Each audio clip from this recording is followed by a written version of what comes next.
Chapter 32.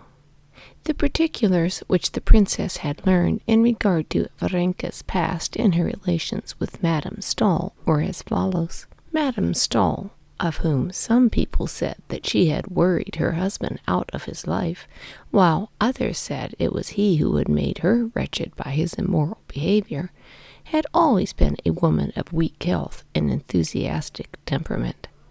When, after her separation from her husband, she gave birth to her only child, the child had died almost immediately, and the family of Madame Stahl, knowing her sensibility, and fearing the news would kill her, had substituted another child, a baby born the same night and in the same house in Petersburg, the daughter of the chief cook of the imperial household.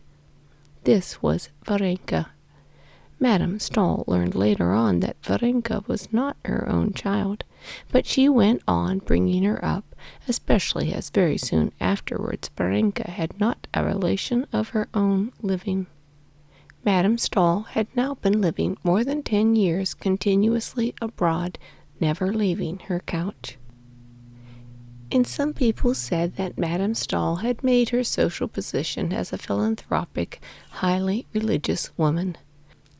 Other people said she really was at heart the highly ethical being, living for nothing but the good of her fellow creatures, which she represented herself to be. No one knew what her faith was, Catholic, Protestant, or Orthodox. But one fact was indubitable. She was in amicable relations with the highest dignitaries of all the churches and sects. Varenka lived with her all the while abroad, and everyone who knew Madame Stahl knew and liked Mademoiselle Varenka, as everyone called her. Having learned all these facts, the princess found nothing to object to in her daughter's intimacy with Varenka, more especially as Varenka's breeding and education were of the best. She spoke French and English extremely well, and what was of the most weight, brought a message from Madame Stahl expressing her regret that she was prevented by her ill health from making the acquaintance of the princess. After getting to know Varenka, Kitty became more and more fascinated by her friend, and every day she discovered new virtues in her. The princess, hearing that Varenka had a good voice, asked her to come and sing to them in the evening. "Kitty plays, and we have a piano. Not a good one, it's true, but you will give us so much pleasure," said the princess with her affected smile, which Kitty disliked particularly just then, because she noticed that Varenka had no inclination to sing. Varenka came, however, in the evening and brought a roll of music with her. The princess had invited Marya Yevgenyevna and her daughter and the colonel. Varenka seemed quite unaffected by there being persons present she did not know, and she went directly to the piano. She could not accompany herself, but she could sing music at sight very well. Kitty, who played well, accompanied her. "You have an extraordinary talent," the princess said to her after Varenka had sung the first song extremely well. Marya Yevgenyevna and her daughter expressed their thanks and admiration.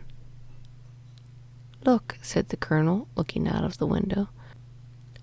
"What an audience has collected to listen to you."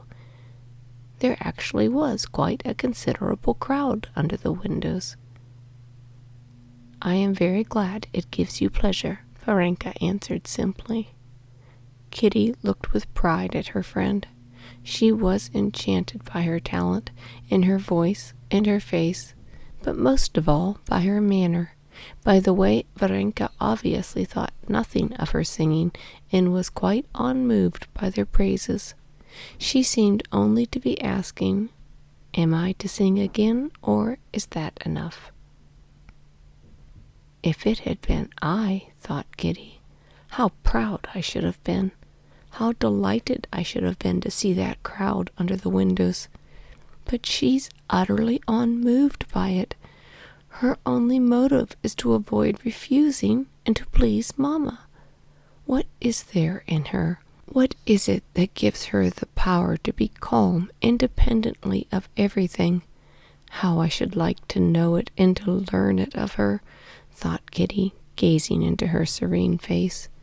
The princess asked Varenka to sing again, and Varenka sang another song, also smoothly, distinctly, and well, standing erect at the piano and beating time on it with her thin, dark-skinned hand. The next song in the book was an Italian one. Kitty played the opening bars and looked round at Varenka. "Let's skip that one," said Varenka, flushing a little. Kitty let her eyes rest on Varenka's face with a look of dismay and inquiry. "Very well, the next one," she said hurriedly, turning over the pages, and at once feeling that there was something connected with the song. "No," answered Varenka with a smile, laying her hand on the music. "No, let's have that one." And she sang it just as quietly, as coolly, and as well as the others. When she had finished, they all thanked her again and went off to tea. Kitty and Varenka went out to the little garden that adjoined the house. "Am I right that you have some memory connected with that song?" said Kitty. "Don't tell me," she added hastily. "Only say if I'm right." "No, why not? I'll tell you, simply," said Varenka, and without waiting for a reply, she went on. "Yes, it brings up memories, once painful ones. I cared for someone once, and I used to sing him that song." Kitty, with big, wide-open eyes, gazed silently and sympathetically at Varenka. "I cared for him, and he cared for me, but his mother did not wish it, and he married another girl. He's living now not far from us, and I see him sometimes. You didn't think I had a love story too," she said, and there was a faint gleam in her handsome face of that fire which Kitty felt once must have glowed all over her. "I didn't think so? Why, if I were a man, I could never care for anyone else after knowing you. Only I can't understand how he could, to please his mother, forget you and make you unhappy. He had no heart." "Oh, no, he's a very good man, and I'm not unhappy. Quite the contrary, I'm very happy. Well, so we shan't be singing any more now," she added, turning towards the house. "Oh, how good you are, how good you are," cried Kitty, and stopping her, she kissed her. "If I could only be even a little bit like you." "Why should you be like anyone? You're nice as you are," said Varenka, smiling her gentle, weary smile. "No, I'm not nice at all. Come, tell me. Stop a minute, let's sit down," said Kitty, making her sit down again beside her. "Tell me, isn't it humiliating to think that a man has disdained your love, that he hasn't cared for it?" "But he didn't disdain it. I believe he cared for me, but he was a dutiful son." "Yes, but if it hadn't been on account of his mother, if it had been his own doing?" And Kitty, feeling that she was giving away her secret, and that her face, burning with the flush of shame, had betrayed her already. "In that case, he would have done wrong, and I should not have regretted him," answered Varenka, evidently realizing they were now talking not of her, but of Kitty. "But the humiliation," said Kitty, "the humiliation one can never forget, she said, remembering her look at the last ball during the pause in the music. "Where is the humiliation? You did nothing wrong." "Worse than wrong, shameful." Varenka shook her head and laid her hand on Kitty's hand. "Why, what is there shameful?" she said. you didn't tell a man who didn't care for you that you loved him, did you? Of course not. I never said a word, but he knew it. No, there are looks, there are ways. I can't forget it if I live 100 years. Why so? I don't understand. The whole point is whether you love him now or not, said Varenka, who called everything by its name. I hate him. I can't forgive myself. Why? What for? The shame, the humiliation. Oh, if everyone were as sensitive as you are, said Varenka. There isn't a girl who hasn't been through the same, and it's all so unimportant. Why, what is important? Said Kitty, looking into her face with inquisitive wonder. Oh, there's so much that's important, said Varenka, smiling. Why, what? Oh, so much that's more important, answered Varenka, not knowing what exactly to say. But at that instant they heard the princess's voice from the window. Kitty, it's cold. Either get a shawl or come indoors. It really is time to go in, said Varenka, getting up. I have to go to Madame Berth's. She asked me to. Kitty held her by the hand, and with passionate curiosity and entreaty, her eyes asked her, What is it?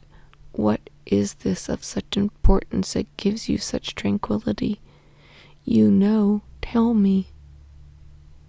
But Varenka did not even know what Kitty's eyes were asking her. She merely thought that she had to go see Madame Berth that evening and to make haste to get home in time for Mamma's tea at 12 o'clock. She went indoors, collected her music, and saying goodbye to everyone, was about to go. Allow me to see you home, said the colonel. Yes, how can you go alone at a night like this, chimed in the princess. Anyway, I'll send Parasha. Kitty saw that Varenka could hardly restrain a smile at the idea that she needed an escort. No, I always go about alone, and nothing ever happens to me, she said, taking her hat and kissing Kitty once more without saying what was important. She stepped out courageously with the music under her arm and vanished into the twilight of the summer night, bearing away with her her secret of what was important and what gave her the calm and dignity so much to be envied.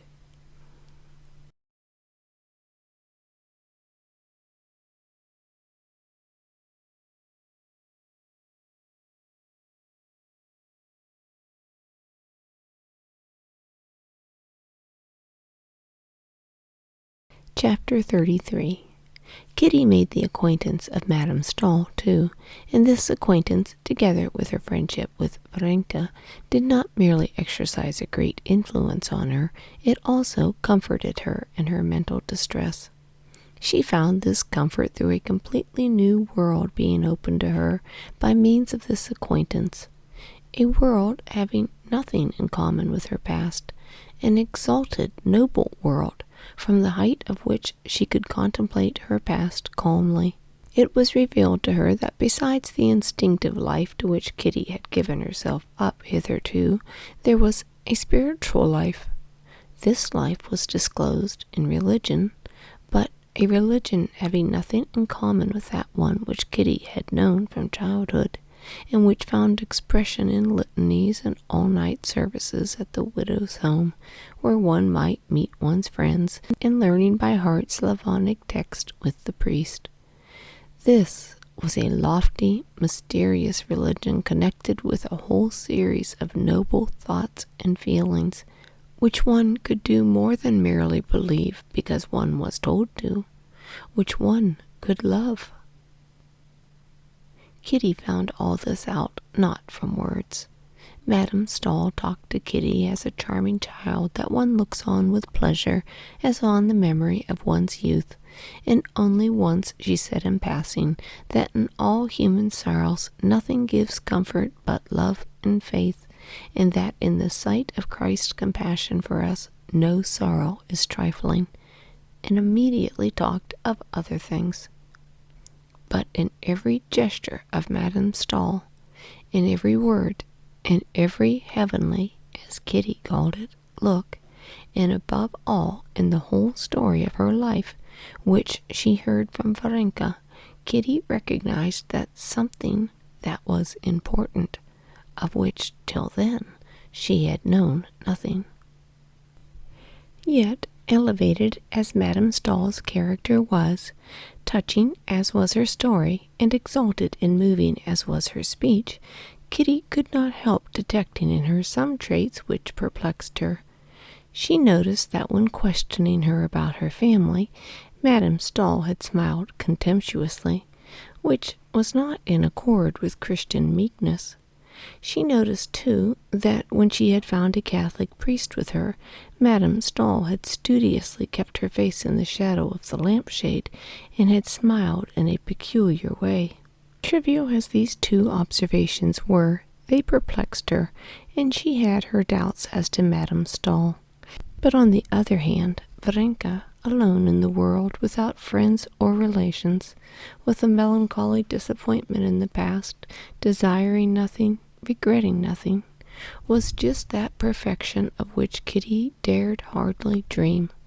In Varenka she realized that one has but to forget oneself and love others, and one will be calm, happy, and noble. And that was what Kitty longed to be. Seeing now clearly what was the most important, Kitty was not satisfied with being enthusiastic over it. She at once gave herself up with her whole soul to the new life that was opening to her. From Varenka's accounts of the doings of Madame Stahl and other people whom she mentioned, Kitty had already constructed the plan of her own future life. She would, like Madame Stahl's niece, Aline, of whom Varenka had talked to her a great deal, seek out those who were in trouble, wherever she might be living, and help them as far as she could. Give them the gospel, read the gospel to the sick, to criminals, to the dying. The idea of reading the gospel to criminals, as Aline did, particularly fascinated Kitty. But all these were secret dreams, of which Kitty did not talk either to her mother or to Varenka. While awaiting the time for carrying out her plans on a large scale, however, Kitty, even then at the Springs, where there were so many people ill and unhappy, readily found a chance for practicing her new principles in imitation of Varenka. At first the princess noticed nothing but that Kitty was much under the influence of her enthusiasm, as she called it, for Madame Stahl, and still more for Varenka. She saw that Kitty did not merely imitate Varenka in her conduct, but unconsciously imitated her in her manner of walking, talking, of blinking her eyes. But later on the princess noticed that, apart from this adoration, some kind of serious spiritual change was taking place in her daughter. The princess saw that in the evenings Kitty read a French testament that Madame Stahl had given her, a thing she had never done before, that she avoided society acquaintances and associated with the sick people who were under Varenka's protection, and especially one poor family, that of a sick painter, Petrov. Kitty was unmistakably proud of playing the part of Sister of Mercy in that family. All this was well enough, and the princess had nothing to say against it, especially as Petrov's wife was a perfectly nice sort of woman, and that the German princess, noticing Kitty's devotion, praised her, calling her an angel of consolation. All this would have been very well, if there had been no exaggeration. But the princess saw that her daughter was rushing into extremes, and so indeed she told her. Nothing should be done in excess, she said to her. Her daughter made her no reply, Only in her heart she thought that one could not talk about exaggeration where Christianity was concerned. What exaggeration could there be in the practice of a doctrine wherein one was bidden to turn the other cheek when one was smitten, and give one's cloak if one's coat were taken? But the princess disliked this exaggeration, and disliked even more the fact that she felt her daughter did not care to show her all her heart. Kitty did, in fact, conceal her new views and feelings from her mother. She concealed them not because she did not respect or love her mother, but simply because she was her mother. She would have revealed them to anyone sooner than to her mother. "How is it Anna Pavlovna's not been here to see us for so long?" the princess said one day of Madame Petrova. "I've asked her, but she seems put out about something." "No, I've not noticed it, Mamma," said Kitty, flushing hotly. "Is it long since you went to see them?" "We're meaning to make an expedition to the mountains tomorrow," answered Kitty. "Well, you can go," answered the princess, gazing at her daughter's embarrassed face and trying to guess the cause of her embarrassment. That day Varenka came to dinner and told them that Anna Pavlovna had changed her mind and given up the expedition for the morrow, and the princess noticed again that Kitty reddened. "Kitty, have you had some misunderstanding with the Petrovs?" said the princess when they were alone. "Why has she given up sending the children and coming to see us?" Kitty answered that nothing had happened between them, and that she could not tell why Anna Pavlovna seemed displeased with her. Kitty answered perfectly honestly. She did not know the reason Anna Pavlovna had changed to her, but she guessed it. She guessed at something which she could not tell her mother, which she did not put into words even to herself. It was one of those things which one knows, but which one can never speak of, even to oneself. So terrible and shameful would it have been to be mistaken. Again and again she went over in her memory all her relations with the family.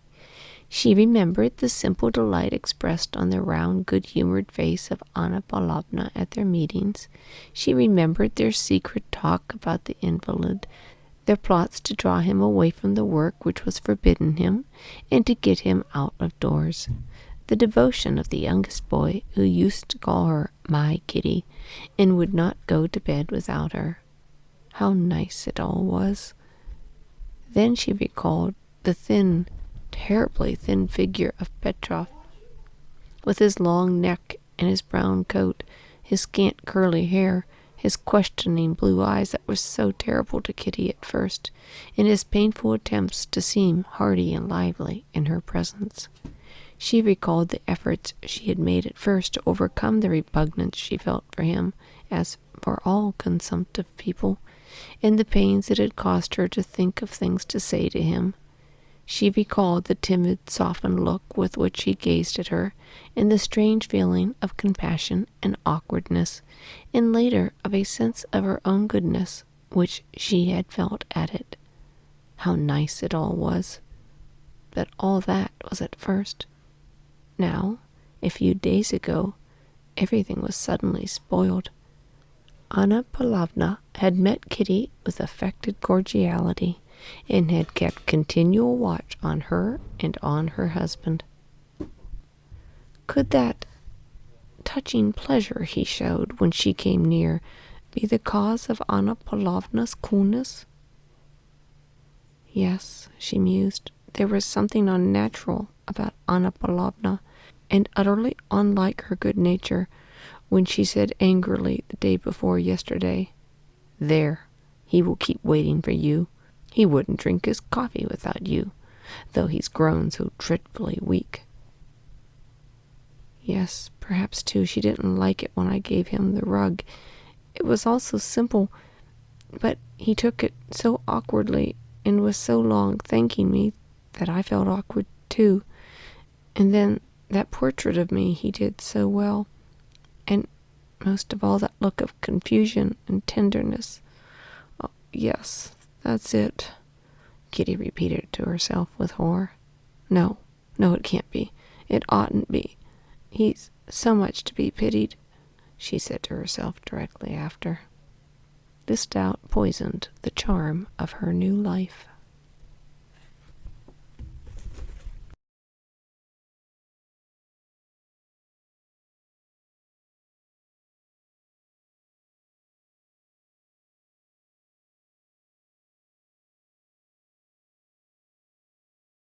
Chapter 34. Before the end of the course of drinking the waters, Prince Shtcherbatsky, who had gone on from Carlsbad to Baden and Kissinger to Russian friends to get a breath of Russian air, as he said, came back to his wife and daughter. The views of the prince and of the princess on life abroad were completely opposed.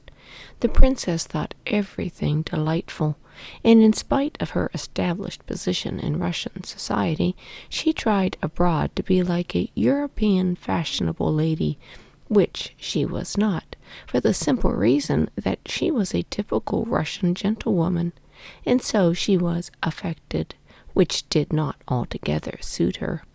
The prince, on the other hand, thought everything foreign detestable, got sick of European life, kept to his Russian habits, and purposely tried to show himself abroad less European than he was in reality. The prince returned thinner, with the skin hanging in loose bags on his cheeks, but in the most cheerful frame of mind. His good humor was even greater when he saw Kitty completely recovered. The news of Kitty's friendship with Madame Stahl and Varenka, and the reports the princess gave him of some kind of change she had noticed in Kitty, troubled the prince, and aroused his habitual feeling of jealousy of everything that drew his daughter away from him, and a dread that his daughter might have gotten out of the reach of his influence into regions inaccessible to him. But these unpleasant matters were all drowned in the sea of kindness and good humor which was always within him, and more so than ever since his course of Carlsbad waters. The day after his arrival, the prince, in his long overcoat, with his Russian wrinkles and baggy cheeks propped up by a starched collar, set off with his daughter to the spring in the greatest good humor. It was a lovely morning. The bright, cheerful houses with their little gardens, the sight of the red-faced, red-armed, beer-drinking German waitresses working away merrily, did the heart good. But the nearer they got to the springs, the oftener they met sick people, and their appearance seemed more pitiable than ever among the everyday conditions of prosperous German life. Kitty was no longer struck by this contrast. The bright sun, the brilliant green of the foliage, the strains of the music were for her natural setting of all these familiar faces, with the changes to greater emaciation or to convalescence for which she watched. But to the prince the brightness and gaiety of the June morning, and the sound of the orchestra playing a gay waltz then in fashion, and above all, the appearance of the healthy attendants, seemed something unseemly and monstrous, in conjunction with these slowly moving, dying figures gathered together from all parts of Europe. In spite of his feeling of pride and, as it were, of the return of youth, with his favorite daughter on his arm, he felt awkward and almost ashamed of his vigorous step and his sturdy, stout limbs. He felt almost a man not dressed in a crowd. "Present me to your new friends," he said to his daughter, squeezing her hand with his elbow. "I like even your horrid Soden for making you so well again. Only it's melancholy, very melancholy here. Who's that?" Kitty mentioned the names of all the people they met, with some of whom she was acquainted and some not. At the entrance of the garden they met the blind lady, Madame Berthe, with her guide, and the prince was delighted to see the old Frenchwoman's face light up when she heard Kitty's voice. She at once began speaking to him with French exaggerated politeness, applauding him for having such a delightful daughter, extolling Kitty to the skies before her face, and calling her a treasure, a pearl and a consoling angel." "Well, she's the second angel, then," said the prince, smiling. "She calls Mademoiselle Varenka angel number 1. "Oh, Mademoiselle Varenka, she's a real angel," Madame Berthe assented. In the arcade they met Varenka herself. She was walking rapidly towards them, carrying an elegant red bag. "Here is Papa," Kitty said to her.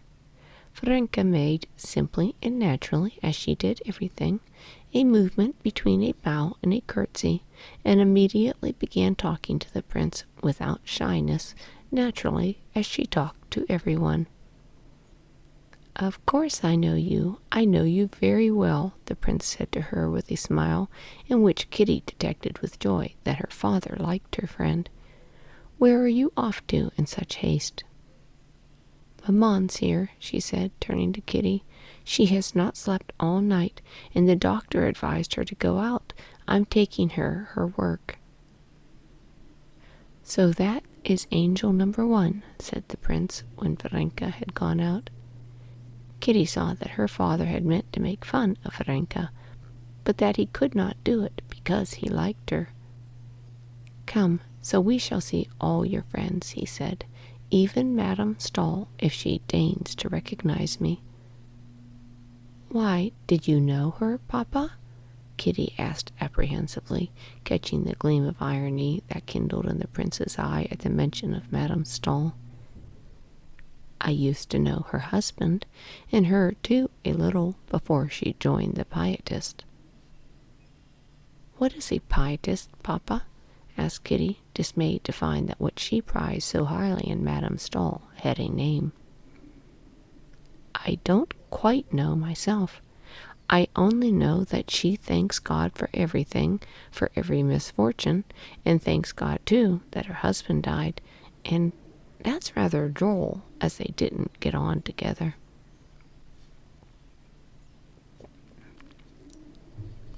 "Who's that? What a piteous face," he asked, noticing a sick man of medium height sitting on a bench, wearing a brown overcoat and white trousers that fell in strange folds about his long, fleshless legs. The man lifted his straw hat, showed his scanty curly hair and high forehead, painfully reddened by the pressure of the hat. "That's Petrov, an artist," answered Kitty, blushing. "And that's his wife," she added, indicating Anna Pavlovna, who, as though on purpose, at the very instant they approached, walked away after a child that had run off along a path. "Poor fellow! And what a nice face he has," said the prince. "Why don't you go up to him? He wanted to speak to you." "Well, let us go then," said Kitty, turning around resolutely. "How are you feeling today?" she asked Petrov. Petrov got up, leaning on his stick, and looked shyly at the prince. "This is my daughter," said the prince. "Let me introduce myself." The painter bowed and smiled, showing his strangely dazzling white teeth.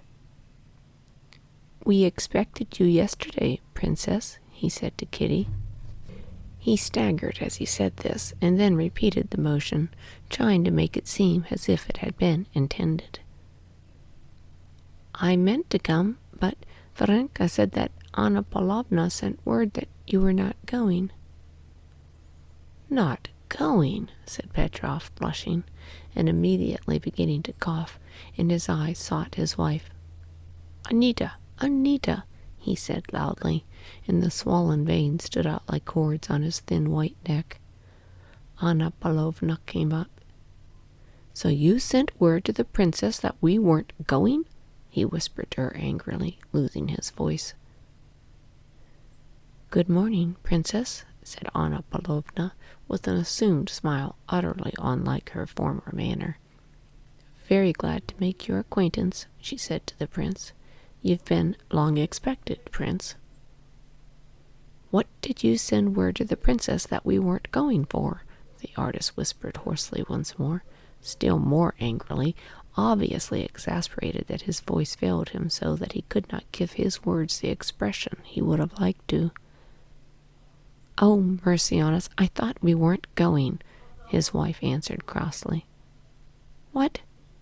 When—" He coughed and waved his hand. The prince took off his hat and moved away with his daughter. "Ah," he sighed deeply, "the poor things." "Yes, Papa," answered Kitty. "And you must know, they've 3 children, no servant, and scarcely any means. He gets something from the academy," she went on briskly, trying to drown the distress that the strange change in Anna Pavlovna's manner to her had aroused in her. "Oh, here's Madame Stahl," said Kitty, indicating an invalid carriage, where, propped up on pillows, something in gray and blue was lying under a sunshade. This was Madame Stahl. Behind her stood the gloomy, healthy-looking German workman who pushed the carriage. Close by was standing a flaxen-headed Swedish count, whom Kitty knew by name. Several invalids were lingering near the low carriage, staring at the lady as though she were some curiosity. The prince went up to her, and Kitty detected that disconcerting gleam of irony in his eyes. He went up to Madame Stahl and addressed her with extreme courtesy and affability in that excellent French that so few speak nowadays. "I don't know if you remember me, but I must recall myself to thank you for your kindness to my daughter," he said, taking off his hat and not putting it on again.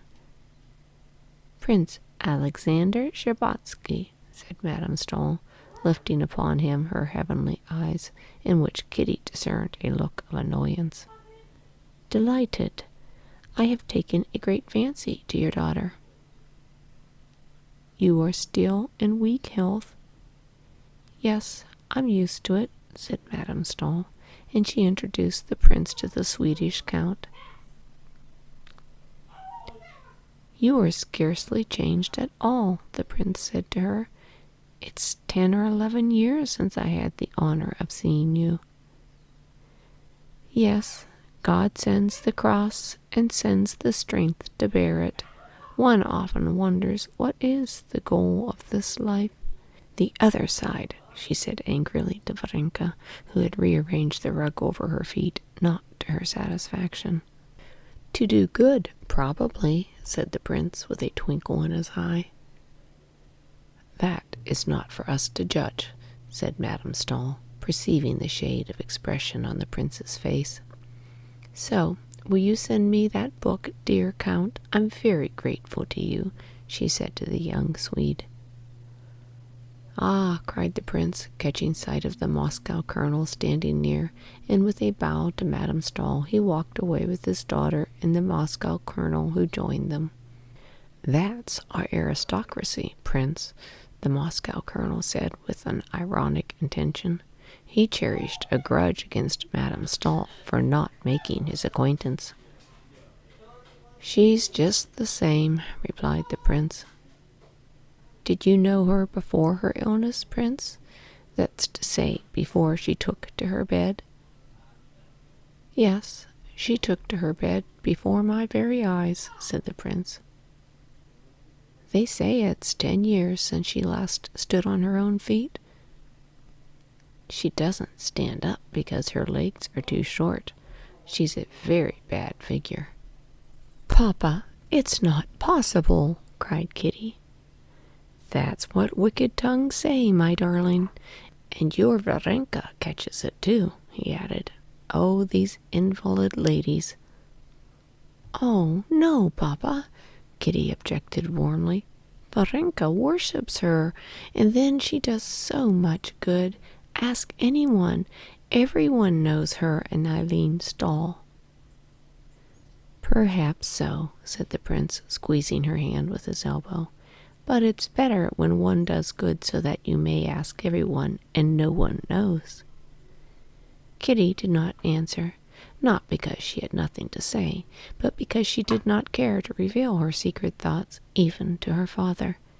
But, strange to say, although she had made up her mind not to be influenced by her father's views, not to let him into her innermost sanctuary, She felt that the heavenly image of Madame Stahl, which she had carried for a whole month in her heart, had vanished, never to return, just as a fantastic figure made up of some clothes thrown down at random vanishes when one sees it is only some garment lying there. All that was left was a woman with short legs, who lay down because she had a bad figure, and worried patient Varenka for not arranging her a rug to her liking. And by no effort of the imagination could Kitty bring back the former Madame Stahl.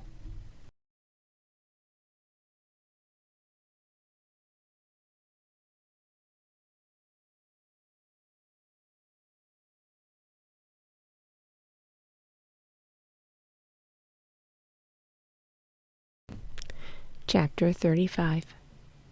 The prince communicated his good humor to his own family and his friends, and even to the German landlord in whose rooms the Sherbatskys were staying. On coming back with Kitty from the springs, the prince, who had asked the colonel and Marya Yevgenyevna and Varenka all to come and have coffee with them, gave orders for a table and chairs to be taken into the garden under the chestnut tree, and lunch to be laid there. The landlord and the servants, too, grew brisker under the influence of his good spirits. They knew his open-handedness, and half an hour later the invalid doctor from Hamburg, who lived on the top floor, looked enviously out of the window at the merry party of healthy Russians assembled under the chestnut tree. In the trembling circles of shadows cast by the leaves, at a table covered with a white cloth, and set with coffee, bread and butter, cheese, and cold game, sat the princess in a high cap with lilac ribbons, distributing cups and bread and butter.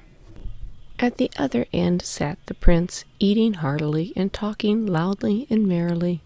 The prince had spread out near him his purchases, carved boxes and knick-knacks, paper knives of all sorts, of which he bought a heap at every watering place, and bestowed them upon everyone, including Leishkin, the serving girl, and the landlord, with whom he jested in his comically bad German, assuring him that it was not the water that had cured Kitty, but his splendid cookery, especially his plum soup. The princess laughed at her husband for his Russian ways, but she was more lively and good-humored than she had been all the while where she had been at the waters. The colonel smiled, as he always did, at the prince's jokes, but as far as regards Europe, of which he believed himself to be making a careful study, he took the princess's side. The simple-hearted Marya Yevgenyevna simply roared with laughter at everything absurd the prince said, and his jokes made Varenka helpless with feeble but infectious laughter, which was something Kitty had never seen before. Kitty was glad of all this, but she could not be light-hearted.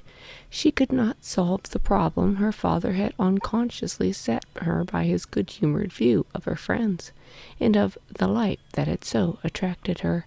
To this doubt there was joined the change in her relations with the Petrovs, which had been so conspicuously and unpleasantly marked that morning. Every one was good-humored, but Kitty could not feel good-humored, and this increased her distress. She felt a feeling such as she had known in childhood, when she had been shut in her room as a punishment, and had heard her sister's merry laughter outside. "Well, what did you buy this mass of things for?" said the princess, smiling, and handing her husband a cup of coffee. "One goes for a walk, one looks in a shop, and they say to you to buy. Directly they say, 'Buy me.' I can't hold out. I lose $10. "It's simply from boredom," said the princess. "Of course it is. Such boredom, my dear, that one doesn't know what to do with oneself." "How can you be bored, Prince? There's so much that's interesting now in Germany," said Marya. "But I know everything that's interesting. The plum soup I know, and the pea sausages I know. I know everything." "No, you may say what you like, Prince. There's the interest of their institutions," said the colonel. "But what is there interesting about it? They're all as pleased as brass halfpence. They've conquered everybody. And why am I to be pleased at that? I haven't conquered anyone, and I'm obliged to take off my own boots. Yes, and put them away, too. In the morning, get up and dress at once and go to the dining room to drink bad tea. How different it is at home. You get up in no haste, you get cross, you grumble a little, and then you come round again. You've got time to think things over, and there's no hurry. But time is money. You forget that, said the Colonel. Time, indeed. That depends. Why, there's time one would give a month of for 6 pence, and time you wouldn't give half an hour of for any money. Isn't that true, Kitty? What is it? Why are you so depressed? I'm not depressed. Where are you off to? Stay a little longer, he said to Varenka. I must be going home, said Varenka, getting up, and again she went off into a giggle. When she had recovered, she said good-bye and went into the house to get her hat. Kitty followed her. Even Varenka struck her as different. She was not worse, but different from what she had fancied her before. Oh dear, it's a long while since I've laughed so much, said Varenka, gathering up her parasol and her bag. How nice he is, your father. Kitty did not speak. When shall I see you again? Asked Varenka. Mamma meant to go and see the Petrovs. Won't you be there? Said Kitty, to drive Varenka. Yes, answered Varenka. They're getting ready to go away, so I promised to help them pack. Well, I'll come too then. No, why should you? Why not? Why not? Why not? Said Kitty, opening her eyes wide and clutching at Varenka's parasol so as to not let her go. No, wait a minute. Why not? Oh, nothing. Your father has come, and besides, they will feel awkward at your helping. No. Tell me why you don't want me to be often at the Petrovs. You don't want me to. Why not? I didn't say that, said Varenka quietly. No, please tell me. Tell you everything? Asked Varenka. Everything, everything, Kitty assented.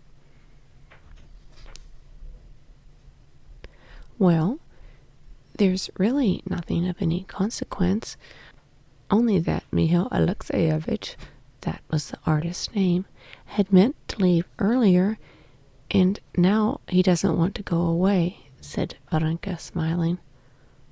Well, Kitty urged impatiently, looking at Varenka. Well, and for some reason, Anna Pavlovna told him that he didn't want to go because you are here. Of course, that was nonsense, but there was a dispute over it, over you. You know how irritable these sick people are. Kitty, scowling more than ever, kept silent, and Varenka went on speaking alone, trying to soften or soothe her, and seeing a storm coming, she did not know whether of tears or words. So, you'd better not go. You understand? You won't be offended. And it serves me right. It serves me right, Kitty cried quickly, snatching the parasol out of Varenka's hand and looking past her friend's face. Varenka felt inclined to smile, looking at her childish fury, but she was afraid of wounding her. How does it serve you right? I don't understand, she said. It serves me right because it was all a sham, because it was all done on purpose and not from the heart. What business had I to interfere with outsiders? And so it's come about that I'm the cause of a quarrel, and I've done what nobody asked me to do, because it was all a sham. A sham. A sham? With what object? Said Varenka gently. Oh, it's so idiotic, it's so hateful.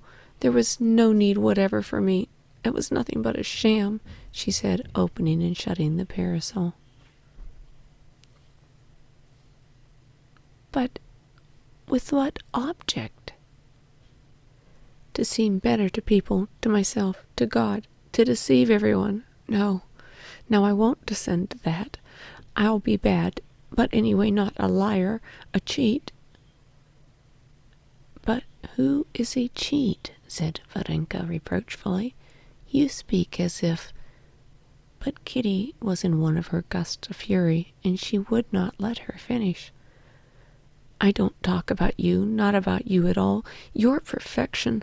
Yes, I know you're all perfection. But what am I to do if I'm bad? This would never have happened if I weren't bad. So let me be what I am. I won't be a sham. What have I to do with Anna Pavlovna?